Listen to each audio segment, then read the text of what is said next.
வணக்கம். இது வசந்தம் தொலைக்காட்சியின் மாலை நேர பிரதான செய்திகள். முதலில் தலைப்புச் செய்திகள். நிபந்தனையின்றி உதவிகளை வழங்க தயார் என கட்டார் மன்னர் இலங்கை ஜனாதிபதியிடம் உறுதி. ஜனாதிபதியின் உத்தரவின் பேரில் சரத் பொன்சேகாவுக்கு விடுதலை. யுத்தத்தினால் இடம்பெயர்ந்து மெனிக் ஃபார்ம் நலம்புரி நிலையத்தில் தங்கியுள்ள மக்களை துரிதமாக மீள்குடியமர்த்த நடவடிக்கை. மாணவர் சமூகத்தின் பாதுகாப்பான எதிர்காலத்தை உருவாக்கியது தற்போதைய அரசாங்கமே என்று கிழக்கு மாகாண முதலமைச்சர் தெரிவித்துள்ளார். கண்டி தனியார் மருத்துவ விற்பனை நிலைய மலசல கூடத்தில் களஞ்சியப்படுத்தப்பட்டிருந்த சகல மருந்துகளும் அரசுடைமை. ரஷ்யாவின் புதிய அமைச்சரவை நியமனம்.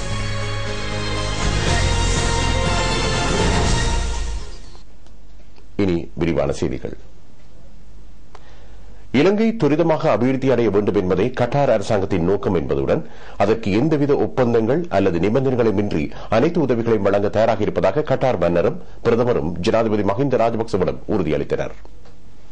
ஜனாதிபதி மஹிந்த ராஜபக்சவுடன் நேற்று இடம்பெற்ற பேச்சுவார்த்தையின் போது கட்டார் மன்னர் இவ்வாறு தெரிவித்துள்ளார். தொடர்ந்து ஜனாதிபதியிடம் கருத்து தெரிவித்த கட்டார் மன்னரான ஷேக் ஹமாத் பின் கலீஃபா அல்தானி ஜனாதிபதி மஹிந்த ராஜபக்சவின் விஜயத்தினால் தமது நாடு பெரும் பாக்கியம் பெற்றதாக தெரிவித்தார். ஜனாதிபதிக்கு மதிப்பும் கௌரவமும் அளிக்கும் பொருட்டு தனது வெளிநாட்டு பயணத்தை கூட ரத்து செய்ததாகவும் கட்டார் மன்னர் இச்சந்திப்பின் போது தெரிவித்தார். இலங்கையின் அபிவிருத்திக்காக கட்டார் அரசாங்கம் இதுவரை வழங்கி வந்த உதவி தொடர்பாக தாம் திருப்தியடைய முடியாதென தெரிவித்த மன்னர் அல்தானி எதிர்காலத்தில் எந்தவொரு உதவியையும் ஜனாதிபதி மஹிந்த ராஜபக்சவிற்காக வழங்குவதற்கு தயாராக இருப்பதாகவும் தெரிவித்தார். பயங்கரவாதத்தினால் பாதிக்கப்பட்ட இலங்கை அதனை தோற்கடித்து மிகவும் துரிதமாக பிராந்தியத்தின் உன்னத நிலையை அடைந்துள்ளது. இதற்கு காரணம் திறமையான தலைமைத்துவமே எனவும் கட்டார் சந்திப்பின் போது சுட்டிக்காட்டினார். இதேவேளை கட்டார் பிரதமர் Hamad bin Jassim bin Jaber Al Thani கருத்து தெரிவிக்கையில் இலங்கையின் அபிவிருத்தி நடவடிக்கைகளில் தமது நாடு மிகவும் ஆர்வம் செலுத்தி வருவதாக தெரிவித்தார். இலங்கை அபிவிருத்தியடைவதற்கு தமது நாடு அனைத்து உதவிகளையும் வழங்கும் எனவும் அவர் சுட்டிக்காட்டினார். ஜெனீவா மனித உரிமை பேரவையில் கட்டார் அரசாங்கம் இலங்கைக்கு வழங்கிய ஆதரவிற்காக ஜனாதிபதி இச்சந்திப்பின் போது தனது நன்றியை தெரிவித்துக் கொண்டார். இதே நேரம் ஜனாதிபதி கட்டார் விளையாட்டுத்துறை அகாடமியையும் பார்வையிடச் சென்றார். 800 ஏக்கர் நிலப்பரப்பில் அமைந்துள்ள கட்டார் விளையாட்டு அகாடமியில் 15 கால்பந்து மைதானங்களும் சகல வசதிகளையும் கொண்ட விளையாட்டரங்கம் பயிற்சி நிலையமும் உள்ளடக்கப்பட்டுள்ளன. 2 ஆண்டு குறுகிய காலத்தில் நிர்மாணிக்கப்பட்ட இந்த விளையாட்டு மைதானம் சகல விளையாட்டுகளையும் நடாத்தக்கூடிய உலகின் ஒரே விளையாட்டு மைதானமாக கருதப்படுகிறது. நேற்று மாலை கட்டார் விளையாட்டு அகாடமியை பார்வையிடச் சென்ற ஜனாதிபதி அகாடமியின் பணிப்பாளர் வரவேற்றதோடு நினைவு சின்னம் ஒன்றையும் வழங்கினார். சிரேஷ்ட அமைச்சர் எச்.எம். ஃபௌசி, அமைச்சர்களான பேராசிரியர் ஜி.எல். பீரிஸ், ரவுப் ஹக்கீம், ரிஷாட் பதியுதீன், பிரதி அமைச்சர் ஃபைசல் முஸ்தபா, பாராளுமன்ற உறுப்பினர் எச்.எம். அஸ்வர், ஜனாதிபதி செயலாளர் லலித் வீரதுங்க, கட்டாருக்கான இலங்கை தூதுவர் ஜெயந்த பலிப்பான ஆகியோரும் இதில் கலந்து கொண்டனர். ஜனாதிபதியின் உத்தரவின் பேரில் சரத் பொன்சேகா இன்று மாலை விடுதலை செய்யப்பட்டார். கடந்த வெள்ளிக்கிழமை சரத் பொன்சேகாவின் விடுதலை தொடர்பான ஆவணங்களை ஜனாதிபதி மஹிந்த ராஜபக்ச கையெழுத்திட்டார். அரசியல் யாப்பின் உறுப்புரிமை 34 கீழ் 1ஆம் சரத்தின்படி வழங்கப்பட்டுள்ள அதிகாரத்தின் பிரகாரமே ஜனாதிபதி மஹிந்த ராஜபக்ச வெள்ளைக்கொடி வழக்கில் சிறை தண்டனை அனுபவித்த சரத் பொன்சேகாவுக்கு விடுதலை வழங்கியுள்ளார்.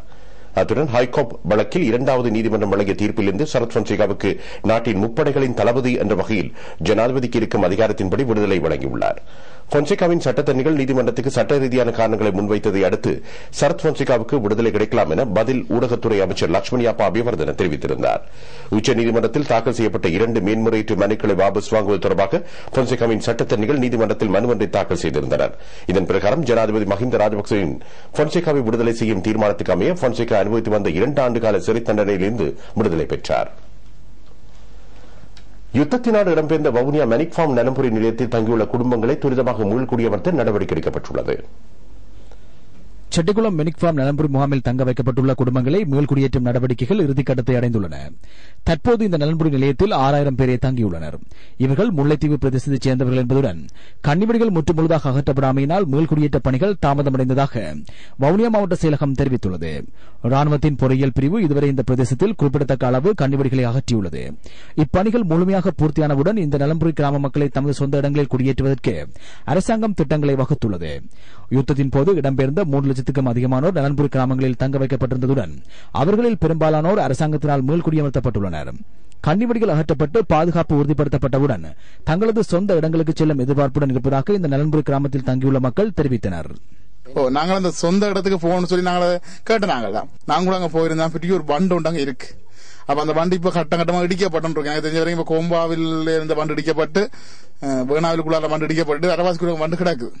அப்ப நான் போய் 10 நாள் கூட்டின காட்டினது இவ்வளவு தான் கிடக்குது வண்டை அடிச்சு போட்டுனா விட்டு வர மாட்டேன். 2 மாதத்துக்கு அந்த வண்டி இடிச்சு ஏற்றினோட எதிர்பார்க்கணும். இனி இல்லையாண்டா ஒரு பெரிய ஒரு கஷ்டத்துல மத்தியில, சரியான எதிர்ப்புகளுக்கு மத்தியில, கொடுமைகளுக்கு மத்தியில சாப்பாடு இல்லாம சரியா கஷ்டப்பட்டு வந்தோம். இப்ப எங்களை அரசாங்கம் மீட்குமன்ற சந்தோஷத்திலும் ஆசையோட இருந்தோம். அதே மாதிரி எங்களோட இந்த அரசாங்கம் எங்களை மீட்டெடுத்து இஞ்சால கொண்டு அதே மாதிரி எங்களை மீள்குடியேற்றம் செய்யும் வரைக்கும் தற்காலிக நலன்பு நிலையம்னு சொல்லி அமைச்சு இருக்கிறாங்க. இனியும் நாங்க போயிட்டு எங்களோட கால் காய் உடைமைகளை உறவுகளை இழக்கிறதுக்கு நாங்க தயாரில்லை.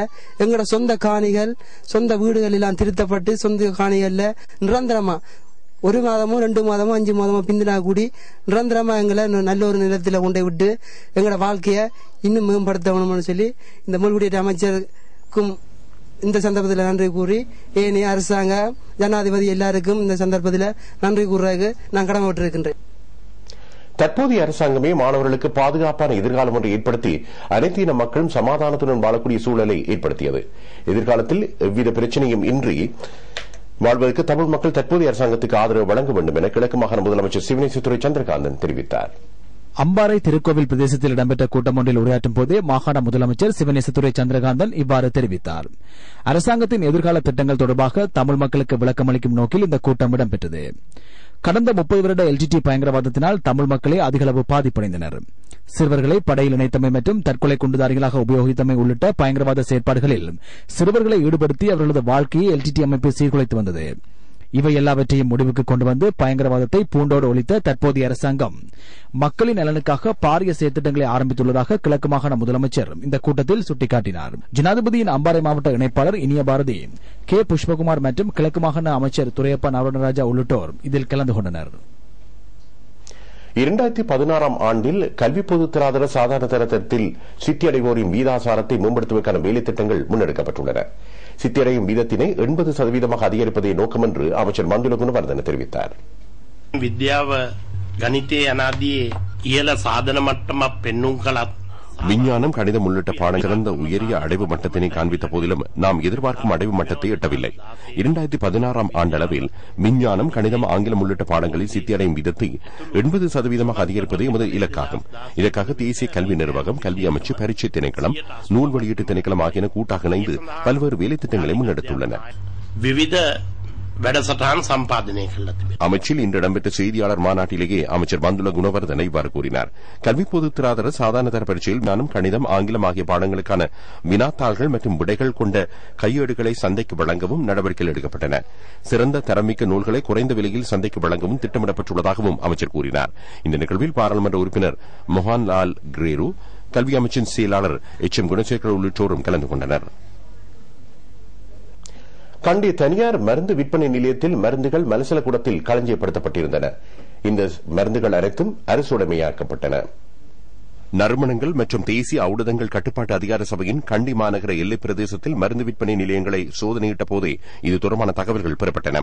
மலசல கூடத்தில் 50 லட்சத்துக்கும் மேற்பட்ட பெறுமதியான மருந்து பொருட்கள் காணப்பட்டதுடன் அந்த சகல மருந்து பொருட்களையும் அரசுடைமையாக்க நடவடிக்கைகள் எடுக்கப்பட்டன.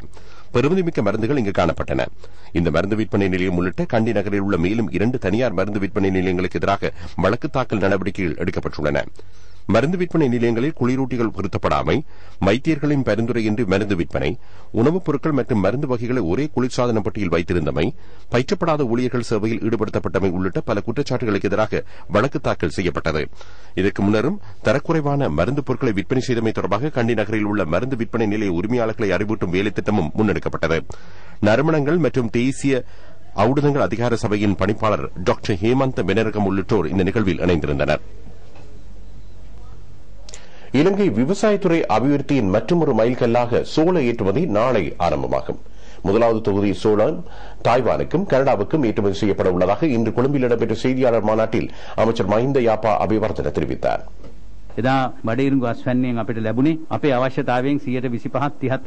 அன்று சோள உற்பத்தியூடாக உள்நாட்டு தேவையில் 25க்கும் 30% இடைப்பட்ட தேவையே நிறைவேற்றப்பட்டது. நாம் தற்போது 100%ஐயும் தாண்டி உற்பத்தியினை மேற்கொள்கிறோம். 1,90,000 தொன் அல்லது 2,35,000 தொன் வரையான சோள உற்பத்தி எமது நாட்டில் மேற்கொள்ளப்படுகிறது. 10,000 மெட்ரிக் தொன் சோளத்திலிருந்து 1,000 மெட்ரிக் தொன்னே நாளை ஏற்றுமதி செய்யப்படுகிறது. 50 கிலோகிராம் கொண்ட 20,000 பொதிகள் ஏற்றுமதி செய்யப்பட உள்ளன. கட்டளைகளுக்கு அமைய 5000 மெட்ரிக் டன் சோளம் தாய்வானுக்கும் மேலும் 5000 மெட்ரிக் டன் சோளம் கனடாவுக்கும் அனுப்பப்பட உள்ளன. மெட்ரிக் டன் 5000ක් තායිවානයටත් තවත් 5000ක් කැනඩාවට. එහෙම තමයි දැනට අනුමත තියෙන්නේ. முதல் கட்டமாக 10,000 மெட்ரிக் டன் சோளம் ஏற்றுமதி செய்யப்படும். நாளைய தினம் இது 1000 மெட்ரிக் டன் ஏற்றுமதி செய்யப்படுகிறது. உள்ளூர் உணவுப் பொருள் ஊக்குவிப்பு திட்டத்தின் கீழ் விரிவுபடுத்தப்பட்ட 10 வகையான பொருட்களுள் சோளமும் அடங்குகிறது. சோளம் நெல்லுக்கு அடுத்தபடியாக கூடுதலாக உற்பத்தி செய்யப்படுகிறது. விவசாய தரவுகளின்படி 2011ஆம் ஆண்டு பெரும்போகத்தில் 77,718 ஹெக்டேரில் சோளம் பயிரிடப்பட்டு 2,857,000 மெட்ரிக் டன் விளைச்சலாக பெறப்பட்டது. 3 ஆண்டுகளுக்குள் சோள உற்பத்தியில் 168% வளர்ச்சி எட்டப்பட்டுள்ளது. கொழும்பு, களுத்துறை, கம்பஹா, காலி ஆகிய மாவட்டங்களில் சோள செய்கை மேற்கொள்ளப்படுகிறது. ஊவா மற்றும் வடமத்திய மாகாணங்களிலும் சோளம் பயிரிடப்படுகிறது.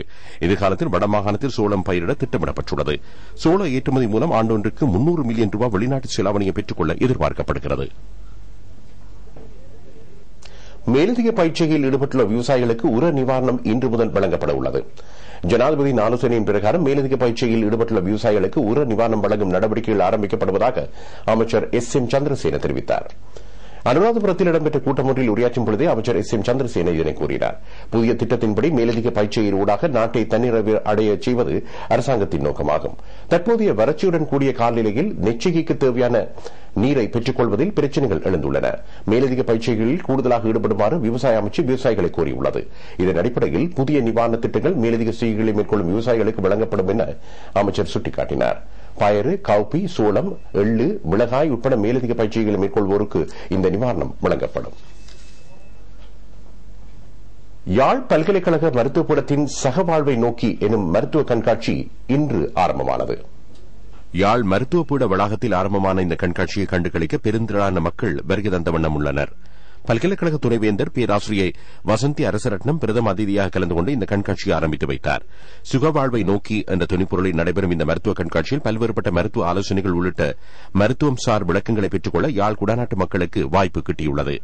12 அம்சங்களின் கீழ் பொதுமக்களுக்கு சுகாதாரம் சார்ந்த விளக்கங்களை இந்த கண்காட்சியினூடாக வழங்க ஏற்பாடுகள் செய்யப்பட்டுள்ளன. இந்த கண்காட்சியில் மருத்துவம் சார்ந்த விளக்கங்களை மக்களுக்கு வழங்குவதற்கென தசை என்பு காட்சி கூடம், சுவாச தொகுதி, குருதி சிற்றோட்ட தொகுதி, சிறுநீர் தொகுதி உள்ளிட்ட கூடங்களுக்கு மேலதிகமாக குழந்தை மருத்துவம், மகப்பேற்று, பெண் நோயியல் உள்ளிட்ட பல விளக்கங்களுடன் கூடிய வசதிகள் ஏற்பாடு செய்யப்பட்டுள்ளன. நரம்பு தொகுதி உளநல காட்சி கூடமும் மக்கள் பார்வைக்காக வைக்கப்பட உள்ளது. இந்த மருத்துவ கண்காட்சியில் பங்கேற்று பயன்பெறுமாறு ஏற்பாட்டுக்குழு யாழ் குடாநாட்டு மக்களுக்கு அழைப்பு விடுத்துள்ளது. சுகவாழ்வை நோக்கி என்ற துணிப்பொருளில் நடைபெறும் இந்த மருத்துவ கண்காட்சிக்கான ஊடக அனுசரணையை வசந்தம் தொலைக்காட்சி வழங்குகிறது. எதிர்வரும் 26ஆம் தேதி வரை கண்காட்சி நடைபெற உள்ளது. நாட்டின் பல பாகங்களிலும் இடம்பெற்ற நிகழ்வுகளின் தொகுப்பு அடுத்து.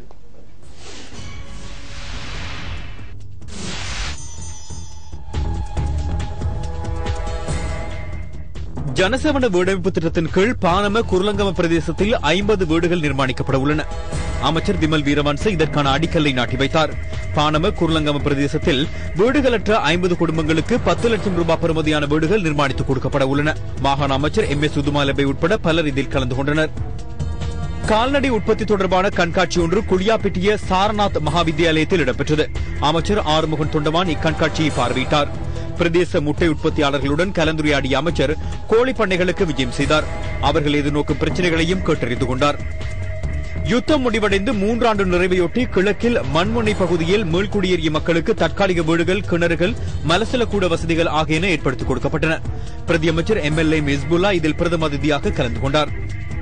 விவசாய திணைக்களத்தின் ஏற்பாட்டில் விவசாய உற்பத்திகளின் போது பயிர்களுக்கு ஏற்படும் நோய்கள் பற்றி தெளிவுபடுத்தும் பயிர் சிகிச்சை முகாம் கோரளைப்பற்று பிரதேச செயலகத்தில் இடம்பெற்றது. ஓட்டமாவடி பிரதேச சபை தவிசாளர் KPS ஹமீட் உட்பட பலர் இதில் கலந்து கொண்டனர். தென்கிழக்கு பல்கலைக்கழகத்தின் 7வது பட்டமளிப்பு விழாவின் 2ஆம் நாள் நிகழ்வுகள் பல்கலைக்கழக வளாகத்தின் திறந்த வெளியரங்கில் நடைபெற்றது. வெளிமாறி பட்டப்படிப்பை மேற்கொண்டு சித்தியடைந்த 146 மாணவர்கள் பட்டம் வழங்கி கௌரவிக்கப்பட்டனர். பல்கலைக்கழக வேந்தர் பேராசிரியர் ஹஜி முகமது இஷாக் இதனை அங்குரார்ப்பணம் செய்து வைத்தார். பிரதியமைச்சர் நந்திமித்ர ஏக்கநாயக்க பிரதம அதிதியாக கலந்து கொண்டார். கிழக்கு மாகாண விவசாய, கால்நடை, மீன்பிடி, கிராமிய தொழில் அமைச்சின் ஏற்பாட்டில் புதிய சுற்றுலா விடுதியொன்று ஆலையடிவம்பு பிரதேச செயலக பிரிவில் ஆரம்பித்து வைக்கப்பட்டது. மாகாண அமைச்சர் துரையப்பா நபரட்னராஜா பிரதம அதிதியாக கலந்து கொண்டு கட்டிடத்தை திறந்து வைத்தார். மட்டக்களப்பு மாவட்டத்தின் ஆயுர்வேத வைத்தியத்துறையினை மேம்படுத்தும் பணிகளை மாகாண சுகாதார அமைச்சு மேற்கொண்டு வருகிறது. களுவாஞ்சிக்குடி பிரதேச செயலகத்திற்குட்பட்ட பகுதியில் உள்ள ஒந்தாச்சி மடத்தில் உள்ள ஆயுர்வேத மத்திய மருந்தகம் தரம் உயர்த்தப்பட்டுள்ளது. இவ்வைத்தியசாலையை தரம் உயர்த்தும் வைபவத்தில் மாகாண அமைச்சர் MS சுபைர் பிரதம அதிதியாக கலந்து கொண்டார். யுத்தம் முடிவடைந்து 3 ஆண்டுகள் பூர்த்தியாவதை முன்னிட்டு வாகரை பிரதேசத்தில் பாதிக்கப்பட்ட மக்களுக்கு பல்வேறு நிவாரண உதவிகள் வழங்கப்பட்டன. வாகரை கதிரவேலியில் இடம்பெற்ற வைபவத்தின் போது நிவாரண உதவிகள் வழங்கப்பட்டன. கல்குடா தொகுதி ஸ்ரீலங்கா சுதந்திர கட்சி பிரதம அமைப்பாளர் DM சந்திரபால இதில் பிரதம அதிதியாக கலந்து கொண்டார். கமநகம திட்டத்தின் கீழ் 10 லட்சம் ரூபாய் செலவில் ஹட்டன் பூல் பேங்க் புதிய வீடமைப்பு திட்டத்திற்கு செல்லும் பாதை கான்கிரீட் இடப்பட்டு புனரமைக்கப்பட்டுள்ளது. புனரமைக்கப்பட்ட வீதியை மாகாண சபை உறுப்பினர் கணபதி கனகராஜ் திறந்து வைத்தார். புனித குர்ஆனின் சிங்கள உரைபெயர்ப்பு மாகாண மட்டத்தில் வாசகர்கள் மத்தியில் அறிமுகப்படுத்தப்படுகிறது. புனித குர்ஆனின் உரைபெயர்ப்பு நூல் மாகாண மட்டத்தில் அறிமுகப்படுத்தும் வைபவம் சபரகமுவ மாகாணத்திலிருந்து ஆரம்பமாகியது. சமய ஐக்கியத்தை உறுதிப்படுத்தும் வகையில் இது தொடர்பான வைபவம் மாவனல்லை ராளியா வரவேற்பு மண்டபத்தில் அண்மையில் இடம்பெற்றது. சபரகமுவ மாகாணத்தின் முதலாவது புனித குர்ஆன் சிங்கள உரைபெயர்ப்பு நூலின் பிரதியை மாகாண முதலமைச்சர் மஹிபால ஹேரத்திடம் சமூக சேவையாளர் MTM யூசுப் வழங்கி வைத்தார். பேராதனை பல்கலைக்கழக வரலாற்றுத்துறை பேராசிரியர் ஹாங்குரங்கெத்த தீரானந்த தேரர் விசேட அதிதியாக கலந்து கொண்டார். புனித குர்ஆனை கடந்த 1986 ஆண்டு சிங்கள மொழிக்கு உரைபெயர்க்கும் பணிகள் ஆரம்பிக்கப்பட்டன.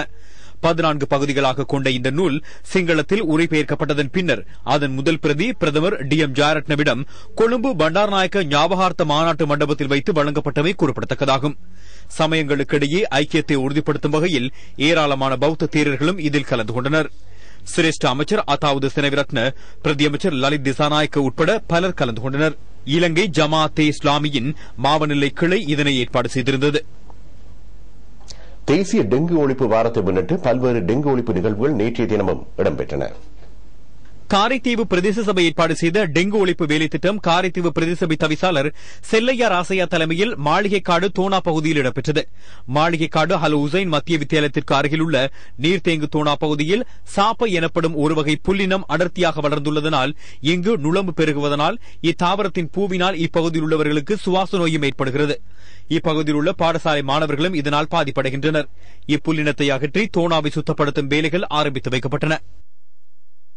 தேசிய டெங்கு ஒழிப்பு வாரத்தை முன்னிட்டு அம்பாறை மாவட்டத்தின் சகல பிரதேசங்களிலும் உள்ள உள்ளூராட்சி மன்றங்கள், பிரதேச செயலகங்கள், சுகாதார பணிகள் ஆகியவற்றில் டெங்கு ஒழிப்பு நடவடிக்கைகள் மேற்கொள்ளப்பட்டன. ஆலையடிவம்பு பிரதேச செயலகம் ஏற்பாடு செய்த டெங்கு ஒழிப்பு வேலை திட்டத்தை முன்னிட்டு நுளம்பு பெருகும் பிரதேசங்கள் அடையாளம் காணப்பட்டு துப்புரவு செய்யப்பட்டன. ஆலையடிவம்பு பாச்சிக்குடா பிரதேசத்தில் இடம்பெற்ற நிகழ்வில் பிரதேச செயலாளர் வி ஜெகதீசன் உட்பட பலர் கலந்து கொண்டனர். அடுத்து வெளிநாட்டுச் செய்திகள்.